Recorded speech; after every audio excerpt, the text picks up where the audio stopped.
ఆదర్శంగా తీసుకొని మీ వెనకాల రావాలి, వచ్చి పదవులను కట్టబెట్టాలి. మీ నీతి, నిజాయితీ, నిబద్ధతలే పెట్టుబడులు కావాలి మీకు.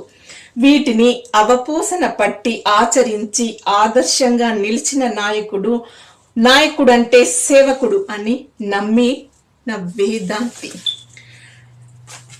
నమ్మిన సిద్ధాంతాల కోసం పనిచేయడం, ప్రధానమంత్రిగా ఉండి కారును లోనులో తీసుకోవడం ఆయన నిజాయితీని తెలుపుతుంది. సమయం మారవచ్చు, కానీ మీ వ్యక్తిత్వం మీరు మారకూడదు అని నమ్మి నిరాడంబరుడు. పీటీఏ మీటింగుకి స్వయంగా అటెండ్ అయిన తండ్రి.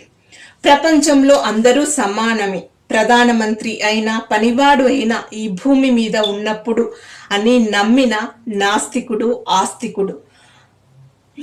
రైల్ గేట్ తన కోసం తెరిస్తే ఆ